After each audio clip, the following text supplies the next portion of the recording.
კალამონის მონასტერში მოღვაწე მამა ელიამ გვიამბო. მონასტრის მახლობლად ერთ გამოქვაბულში ვიყავი დაყუდებული. შუა დღისას ვიღაცამ დამიკაკუნა. გავედი და ქალი დავინახე. კითხე რა უნდოდა? შემინდე მამაო, მომიგო მან. მეც შენსავით ცხოვრობ აქვე, 200 დენაბიჯზე, ერთ პატარა გამოქვაბულში. უდაბნოში სიარულისას მომწყურდა. ქენი სიკეთე და წყალი დამალევინეო. გამოუტანე წყალი და დავალევინე. მაგრამ გამოქვაბულში რომ შევბრუნდი, სიძვის ძლიერი ბრძოლა დამეწყო. ეშმაკმა იმ ქალის მიმართ გულისთქმა გამიჩინა. ვერ ვძლიე გულისთქმას, გამოვედი და ქალის კვალს გავყევი. აგვისტო იყო და ძლიერი სიცხისაგან მიწა იწვოდა. სწრაფად გავიარე 200 ნაბიჯი და უეცრად თავზარი დამეცა.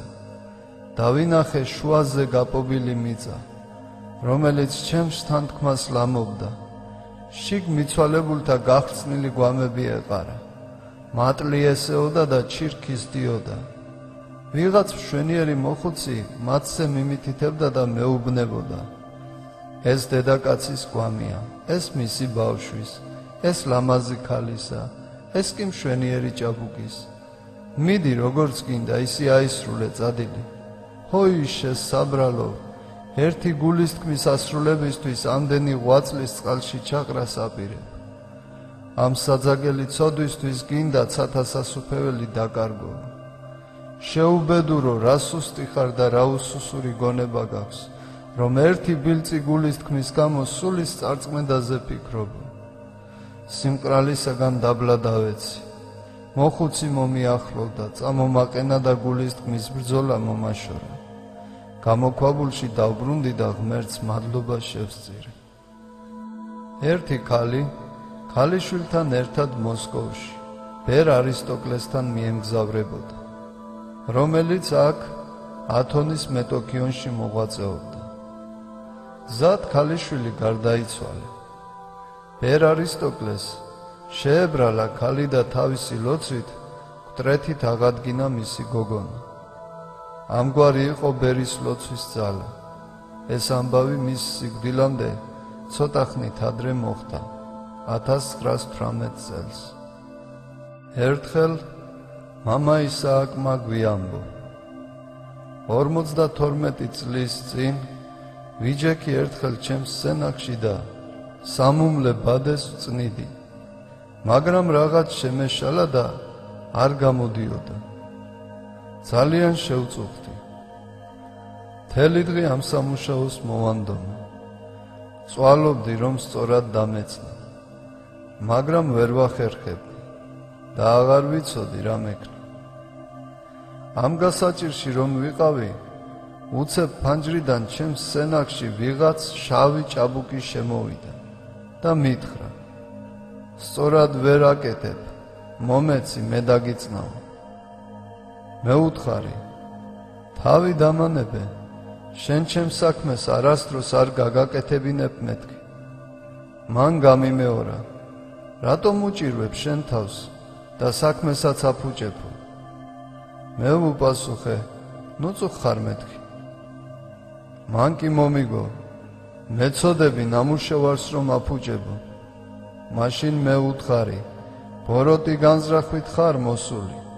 წყეული მციყავ, ვინ მოგიყვანა აქ მეთქი? მან მომიგო: შენ მომიყვანეო. მე გავიკვირვე, ჭაბუკმა კი ამიხსნა. აი უკვე 3 კვირაა, რაც შენს ძმას ემტერები. ზიარებას კი მაინც იღებო. მე უთხარი: სტყუი არ ამბობ სიმართლეს მეთქი. მან კი მომიგო: შენ არ იყავი ოსპის შეჭამადის გამო, ბოროტად რომ განიკითხეო. მე მაინც ვაგრძელებდი ჩემს საქმეს. მან კი მითხრა: მე გულღვარძლიანი ვარ და ყველა ბოროტ საქმეს ვიმახსოვრებ. ამიერიდან შენ ჩემი ხარო.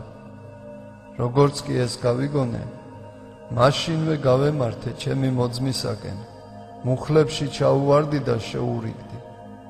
ჩემს სენაკში რომ დავბრუნდი, ნახე რომ განაწყენებულ ეშმაკს ჭილოფი, რომელზედაც ლოცულობდი ხოლმე და ის ნაქსოვი ბადე დაეწყო და ისე წასული. იღუმენია ტაისი აიხსენებს. ერთხელ მე და მამა იოანე კრონშტატელი ნიკოლაევის ხიდზე ეტლით მივდიოდით. საიდანაც მეეტლეს მარცხნივ გადახვევა ჰქონდა ნაბრძანები. როცა ჩვენი ეტლის სამლოცველოს გავთანასწორდა, სანაპიროს გასწვრივ მარცხენა მხარეს დამგრძალავი პროცესია გამოჩნდა. ჩასასვენებელი ერთხანს მოჰქონდა, ხოლო გამცილებლები კი არაუმეტეს 17-19 კაცი იქნებოდა. თითოეული მათგანი კარგად ჩანდა, ისე რომ მათი გარჩევა არ იყო ძნელი. მამა იოანეს უეცრად სახე შეეცვალა და მან დამგრძალავ პროცესიას დაჟინებით დაუწყო ცქერა. პროცესიამ სხვა მხარეს გადაუხვია. მამა იოანე კი როგორც კი დამშვიდდა, პირჯვარი გადაისახა და მე მომმართა. მართლაც რამძიმეა მემთვრალეობის ვნებით შეპყრობილი სიკვდილი. მეგონა რა რომ გარდაცვლილზე საუბრობდა და მან გამცილებლები იცნო, მივმართე. თქვენ ალბათ იცნობდით მას, მამაო. არა, მიპასუხა მან. ისევე როგორც შენ პირველად ვხედავ და არც მის გამცილებლებს ვიცნობ, მაგრამ ვხედავ დემონებს, მემთვრალეობის ვნებით შეპყრობილი სიკვდილით გახარებულებს. ერთი ბერი არ გამოირჩეოდა არც მარხვით, არც ლოცვით და არც რომელიმე სხვა სათნოებით, არამედ სრულიად უდები ცხოვრებით ცხოვრობდა. და დადგა ამ სოფლიდან მისი გასვლის დრო. მონასტრის ძმები გაკვირდნენ, როდესაც იხილეს, რომ ეს უდარდელი ბერი არათუ განიცდიდა აღსასრულის მოახლოებას, არამედ შვიდად ეგებებოდა მარადიულ ცხოვრებას და ადიდებდა ღმერთს. რატომ ხარ ასეთი გულმხიარული? შენ ხომ უფლის საშინელ სამსჯავროზე უნდა წარსდგე? ეკითხებოდნენ ისინი. ჩვენ ვიცით შენი ცხოვრება და არ გვესმის შენი ასეთი გულგრილობა. განმტკიცდი ქრისტეს მადლით და ჩვენს გვიამბე, რათა ვადიდოთ უფალი და მისი კაცთმოყვარება. მაშინ მომაკვდავმა თავი წამოსწია სარეცელიდან და უთხრა მათ, ძმანო და მამანო, მართალია მე უზრუნველად ცხოვრობდი, მაგრამ ეხლა როცა მთელი ჩემი ცხოვრება უფლის ანგელოზებმა წიგნივით წინ გადამიშალეს, მე გულწრფელად ვაღიარეთ ცოდვები და ველოდი საშინელ სასჯელს, მაგრამ ანგელოზებმა მითხრეს, მიუხედავად შენი უდებებისა, შენ არასოდეს განიკითხავდი ადამიანებს და ყველას მიმართ მიმტევებელი იყავი. ამ სიტყვების შემდეგ მათ დახიეს ჩემი ცოდვების ხელწერილი. აი ეს არის ჩემი სიხარულის მიზეზი. დაასრულა ამის თქმა და შვიდობით მიიცვალა უფლის მიმართ. მონასტერში ერთი ძმა ცოდვაში ჩავარდა. ძმები შეიკრიბნენ. მამა მოსეცაც უხმეს. მან კი მოსვლა არ ინება. მაშინ კი პრესვიტერმა კვლავ გაუგზავნა ძმა და შეუთვალა, რომ ბერს კრებული ელოდა. მამა მოსი ადგა და წავიდა.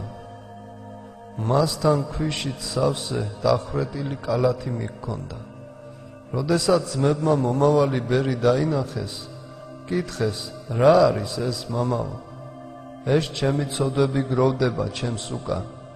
მათ ვერ ვხედავ და სხვისი ცოდვების განსასჯელად მივდივარ. როდესაც მათ ეს მოისმინეს, ძმა აღარ განუსჭიათ, არამედ მიუტევეს მას. ერთმა ბერმა, როდესაც გაიგო, რომ ძმა ცოდვაში ჩავარდნილიყო, განიკითხა იგი და თქვა, უდიდესი ბოროტება ჩაუდენიაო. გავიდა ხანი და ანგელოზმა ბერს მის მიერ განკითხული ძმის სული მოულინა და მიუგო. ვინც შენ განიკითხე, გარდაიცვალა. სად მიბრძანებ მისი სულის განწესებას? 60-ში თუ ჯოჯოხეთში? ბერი შეშინდა. შენ ხომ მართალთა და ცოდვილთა გამსჯელი ხარ, განაგრძობდა ანგელოზი. მიბრძანე, შეიწყნარებ თუ საუკუნო სატანჯველს განუწესებ. მიხვდა ბერი, რომ ძმის განკითხვით უმძიმეს ცოდვაში ჩავარდნილიყო და მოთქმა გოდებით შესთხოვა პატიება. დიდი ხნის განმავლობაში უფალი უპასუხოდ ტოვებდა. საბოლოოდ შეიწყალა და კვლავ ანგელოზი მიუვლინა. ღმერთმა გაპატია, მიუგო ანგელოზმა. აც გახსოვდეს სიმძიმე განკითხვისა.